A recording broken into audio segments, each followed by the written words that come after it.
The Bill Clark Show, presented by Dr. Pepper. And now, Coach Bill Clark. Welcome in. It's the Bill Clark Show. Wow. Made it to episode 8. I say this every week, Coach. We did not get canceled. So that's right. We're hanging in there. That's a good thing. That's a good thing. So much to get into. This is presented by, of course, our friends over at Buffalo Rock and Dr. Pepper. And, Coach, needless to say, let's start with this Vandy upset of Alabama.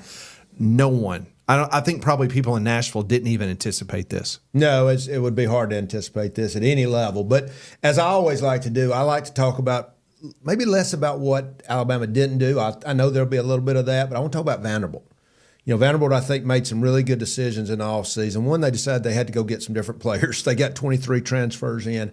They went and got a different offensive style. Jerry Kill, y'all have heard that name. If you really want to go back and look at guys, you know, one of my favorite things to talk about is guys that win everywhere they go, especially places that are not very good. Jerry Kill brings in his OC with him, the quarterback, a tight end, and they changed their philosophy on offense, which gets, you know, we've been talking a lot of option lately. We're going to talk about option football, a winning quarterback. They do things that fit him. They get more physical, and the head coach takes over the defense. And we talk about the intangibles, and we started hearing his name even prior to when he was at New Mexico State, Diego Pavia, the quarterback, and going into Jordan Hare and getting a 21-point win.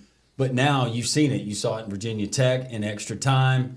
You saw it this last Saturday. Guy's just a gamer.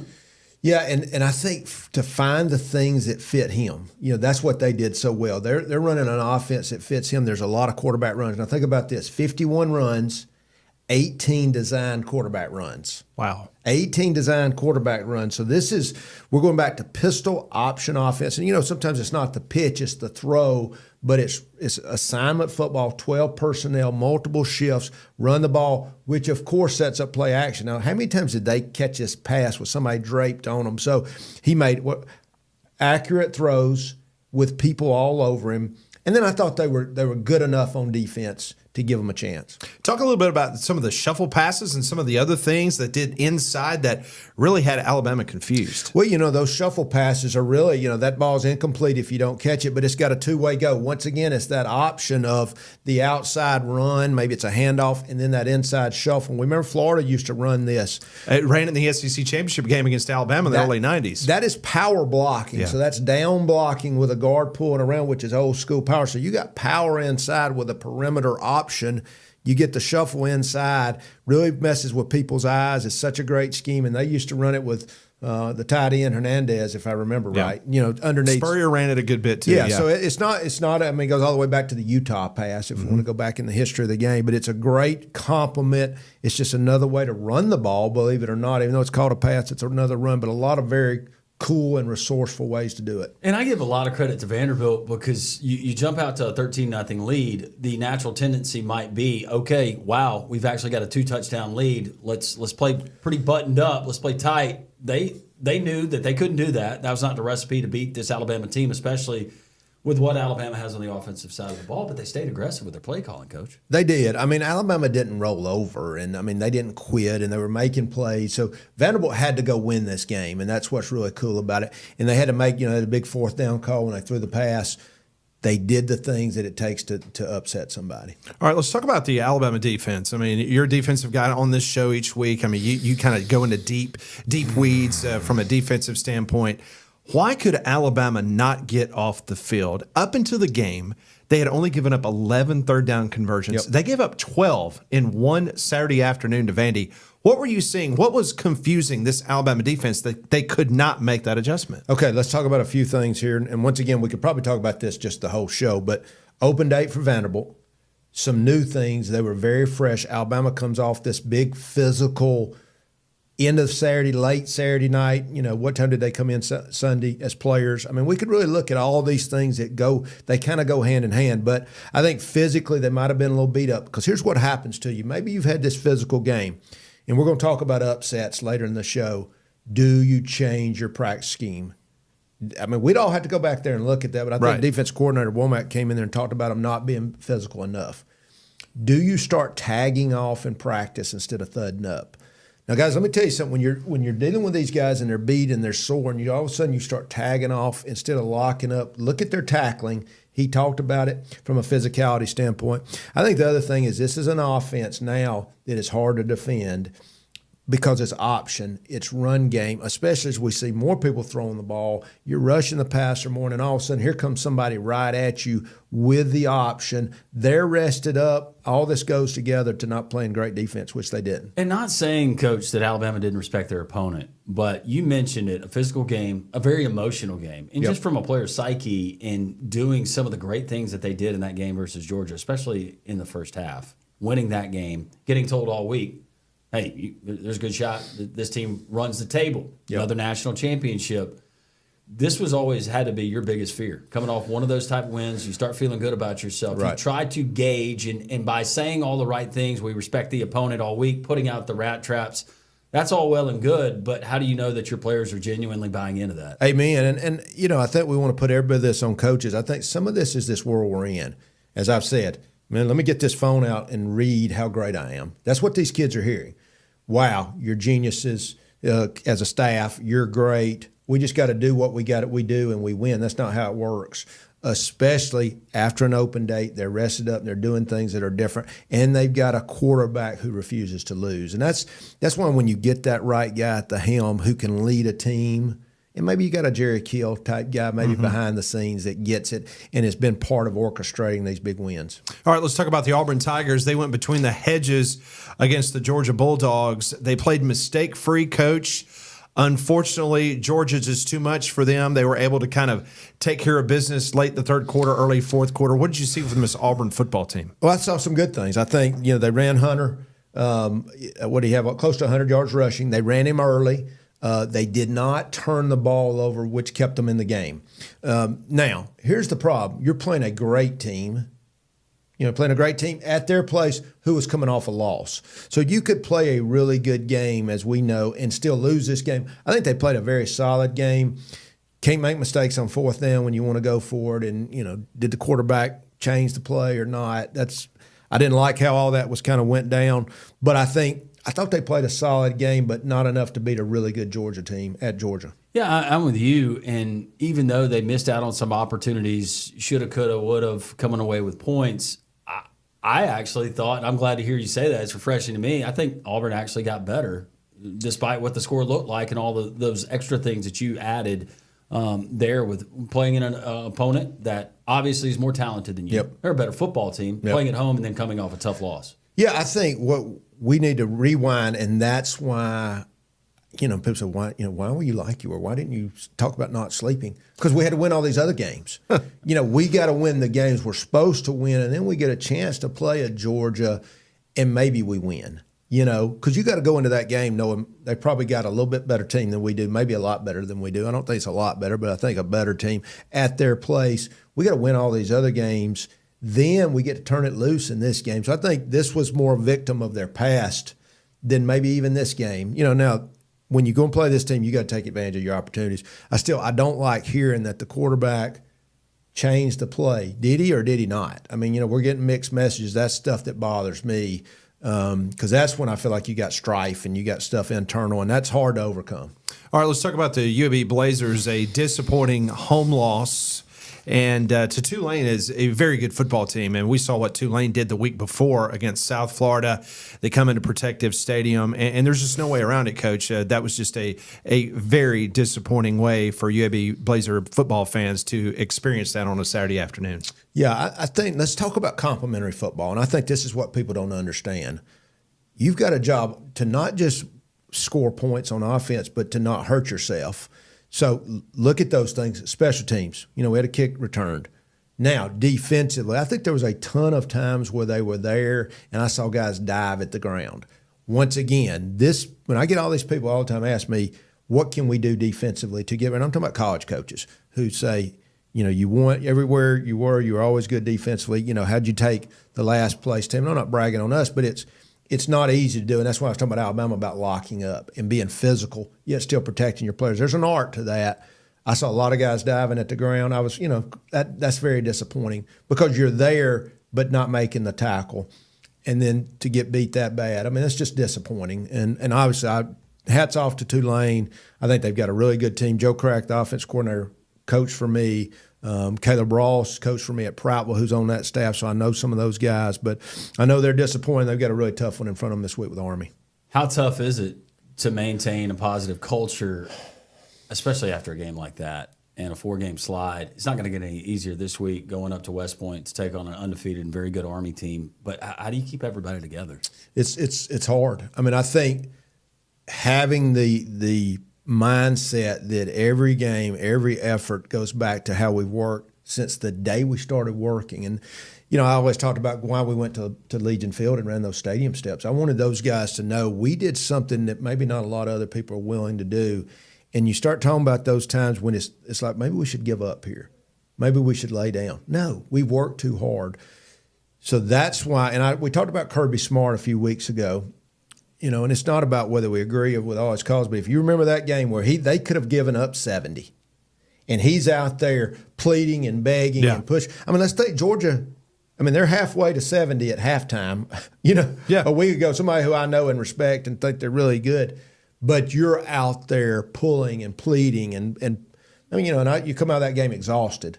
But that's what it looks like sometimes when that ball gets rolling against you. You got to do everything to keep it from continuing.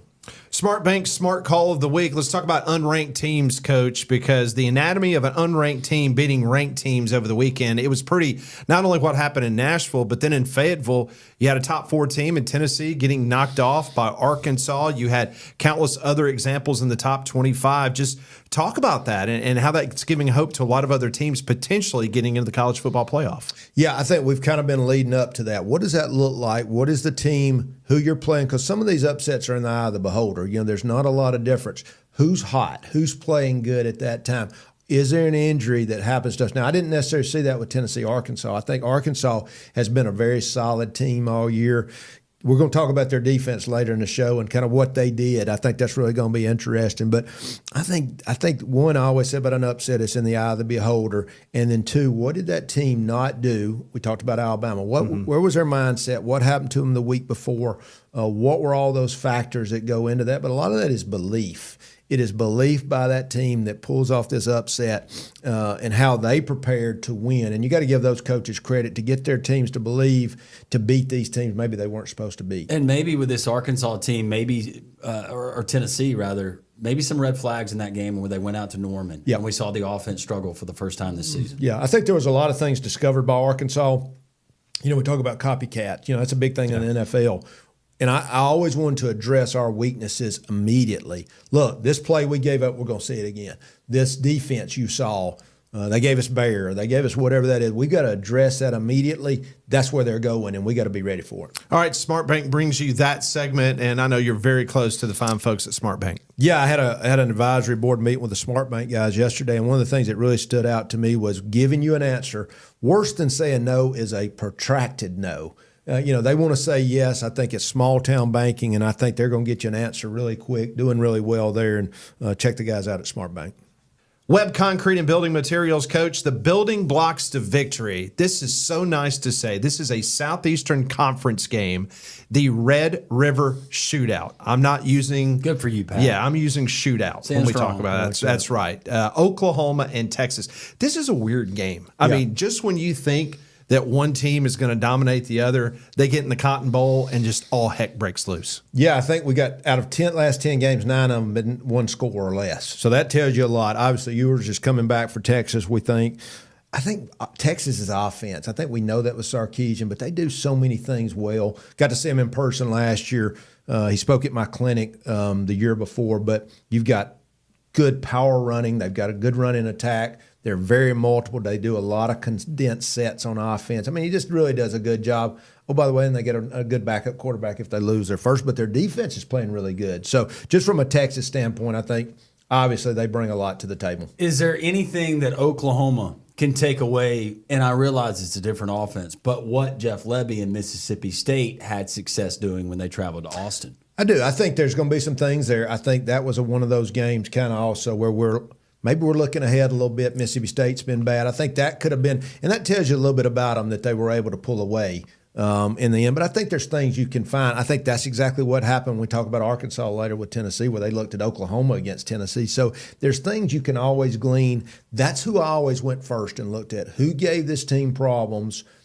Was it because somebody was out? Was it because their scheme? There's things you can always glean when somebody really gives a good effort. And it's just, hey, can we incorporate that into what we're doing? So I think that's there.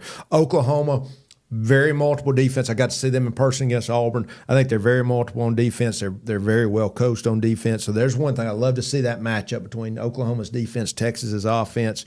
We got the quarterback who did a good job against Auburn. I think he was 10 for 15 in that game. He had the big rushing touchdown early. He had the big 2-point. He had the vertical ball at the end.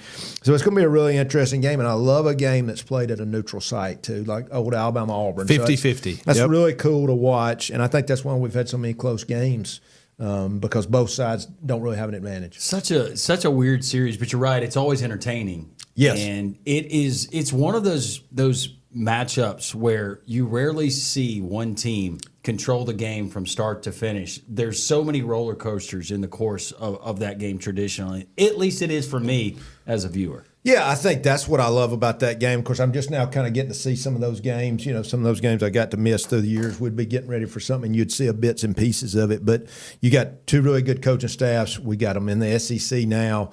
And I think you've got two states.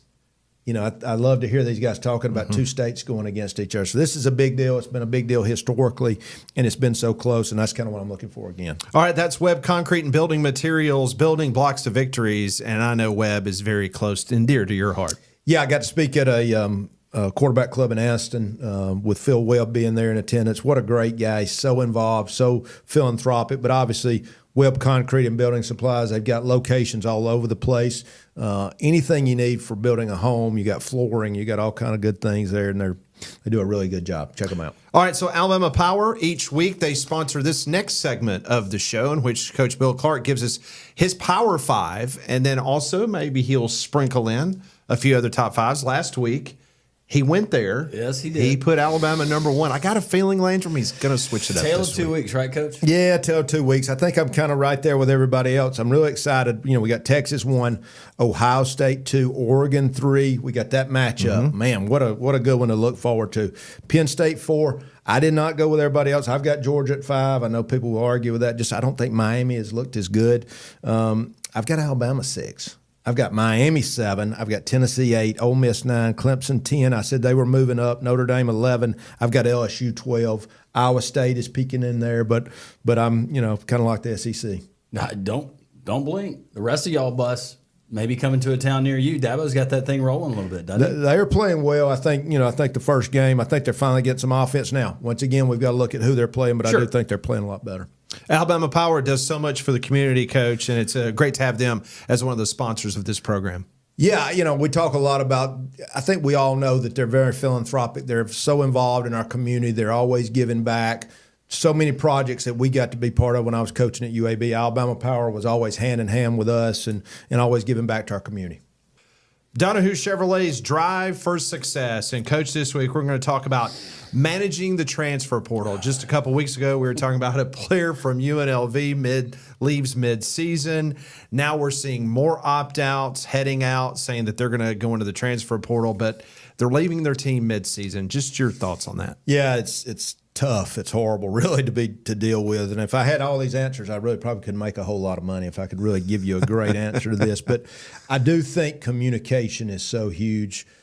One of the things I like to do is I like coaches to eat lunch or breakfast to get to know their players, what's going on, and hopefully that relationship, whether it's relationship with coaches, team relationships, can help with some of these things where a guy, is it playing time? Is it an injury? Or is somebody talking in his head? And we talked about that. That's really a show where these teams are tampering with these guys and messing with them when they maybe they're not playing as much as they want, and all of a sudden somebody calls them. I think communication. I'm going to go back to communication. Coaching players to players, and really listening for what's going on, especially as you get to this mark of they could exceed their playing games for this red shirt. You got to really hear what's going on and start to be looking for it, which is not another thing you want to be doing with, but you have to now. It's not a shock in college football for the most part. You've had players that have been told that they're good, and there's a little bit of an entitlement complex. But now with NIL, some of these guys in some cases making millions of dollars, hundreds of thousands of dollars. The problem is now for a coach, everything is weighted towards the student athlete. And in some respects it should be. But also, these guys, they're smart. They know they got leverage. And a lot of these coaches are getting held over a barrel, and that's unfortunate. It really is, and I think we went from maybe not enough for our student athletes to maybe we've gone the other way. And I think that doesn't have anything to do with loving and caring about them. It's we care about you. We want you compensated. We want you physically taken care of. Now, playing time has always been the thing that you earn. And so that's always the question. I don't think anybody has a problem, even today, where this is not the place you need to be at the end of the year. Hey, we're going to help you every way we can. We're going to shake your hand, and I'll say nothing but good things about you. Hopefully you've earned that, right? But it's this in the middle of the year things that are going on, and what's in this guy's head, playing time, girlfriend, grades. Oh, wait a second, somebody's talking to him. Now we've added that layer, money. We've just added so many facets to this. It's really made it hard. I wanted to get your thoughts on this. Deion Sanders, Coach Prime, during his weekly press conference on Tuesday, he basically said that he wishes the NCAA would allow players, even in midseason, if a school is talking to his individual player or he's talking to a kid that's on a roster somewhere else, that they should be allowed to leave immediately. And they should be able to go to the new school immediately. Just your thoughts on that premise. Yeah, I totally disagree. So, everybody's got their own opinions, but from somebody who's coached his whole life, I think, are we really trying to build a team here or are we not? And I think, what's a commitment level? Is it too far to commit for just a season? I just don't feel like that's the commitment you've made. Now, and I used to tell our players, this is America. You can quit and not play. You can choose to do that, but to leave it, because what that's going to do, if I could get somebody week 5, I just lost a lineman, why don't I just go get yours? And be honest though, Coach, was there ever a time you don't have to go player or position specific where you were like, man, if we only had a waiver wire? 100%. Yeah, we would all love to have a problem removed or to gain a guy, but it's just, we've got to have some kind of semblance of rules. And that's what's going to happen as the rules continue to be degraded over and over and over. We're going to have less of a team. I do want to ask this because me and Pat were discussing on the show. If you did have one, I realize that specialist, punter, kicker, long snapper, you can go and get one of those guys. You can plug him and play him. What are some of the other positions that would be realistic for a guy to come in midseason and take over? I think receiver. I was in an all-star game where we go 10 yards and turn around to a guy who was, and the guy played in the NFL. I won't give his name. And it wasn't because he wasn't smart, as he'd been a quarterback. Right. Oh. But it was, he can really run.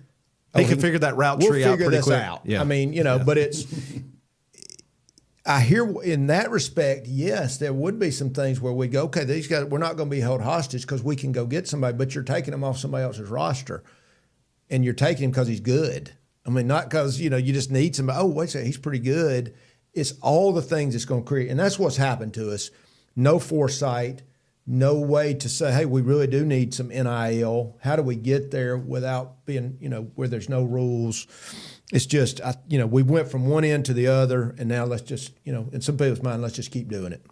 Donahue Chevrolet, fine folks. I see you driving up here every week in that beautiful Tahoe. Yeah, I think the guys at Donahue Chevrolet do a great job, and I think, obviously for me, they took care of us with our own staff vehicles. I've bought 2 vehicles from them, and I love my Tahoe. But what they've got going right now in October, up to $10,000 off Silverado 1500s, $8,000 off Silverado 2500s, $8,000 off Tahoe, which is what I have. They've got no docking fee. Go to Chevrolet, DonahueChevrolet.com to check them out.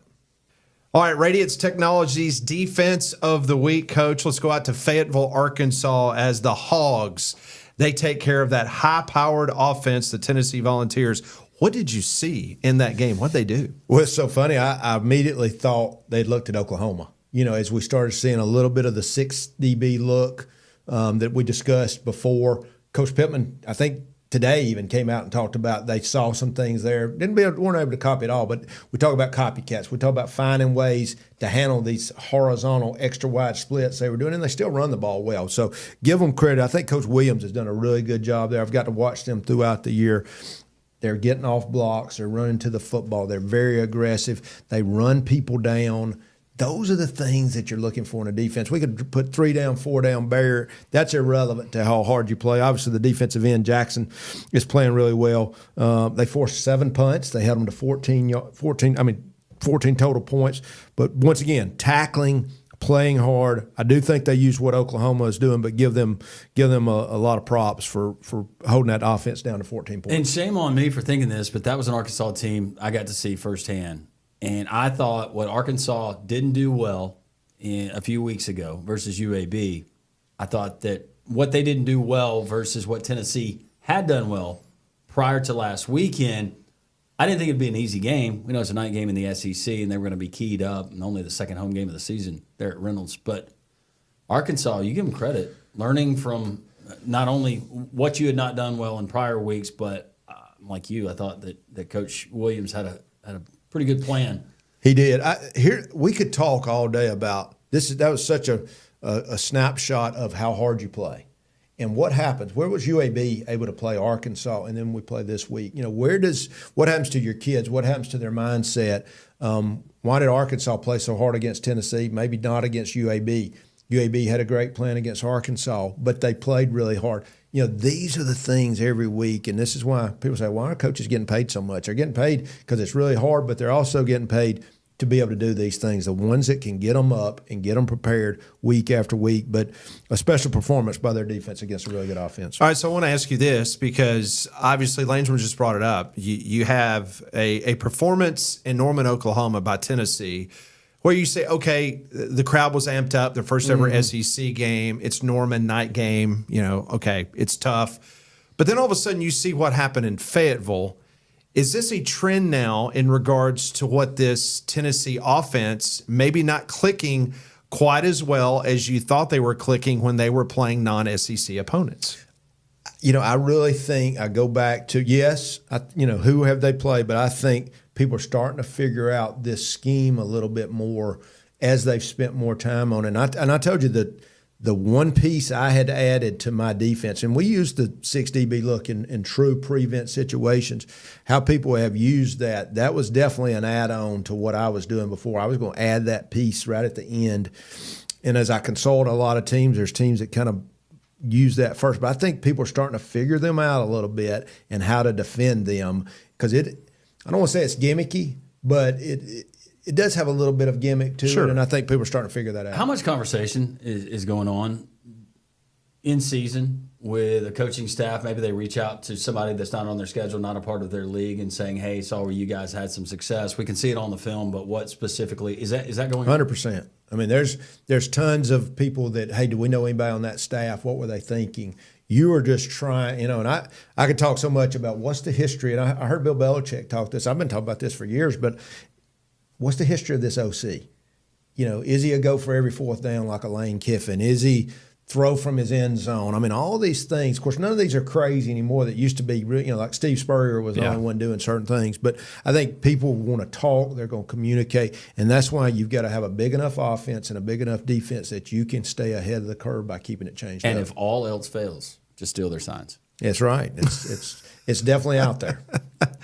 A great Alabama company, Radiance Technologies, out of Huntsville, and I know it's dear to you because you won the Radiance Bowl down in Shreveport. That was big. Yeah. Well, Bill Bailey and those guys, they went down there and got the support or the handling of that bowl, and we got to be good buddies then. They have a company that really is making technology that in our defense helps our national defense. So appreciate those guys being great sponsors, and especially the defensive team of the week every week. Also want to major shout out to our great friends over at Buffalo Rock and Dr. Pepper. All that they do, not only sponsoring this show, but what they do in the community. Of course, Jimmy Lee does so much for college athletics across the state. Yeah, there's so many people that are different organizations Jimmy Lee is part of, and you go to, at UAB, Alabama, Auburn, I know he's part of all those. Obviously, Dr. Pepper's such a great sponsor for all of college football. And, of course, we got the big Children's Harbor game coming up, and we got a lot of our sponsors are part of that as well as we get ready to support Children's Harbor and the UAB game coming up. Well, it should be a very interesting weekend of college football. Not sure if we'll have the carnage like we had this previous week, but we will wait and see. Thanks for tuning us in. This is episode 8 in the books. Thanks for making us a part of your weekly podcast listening and viewing. You can check us out on YouTube and, of course, right here on Jocks 94.5.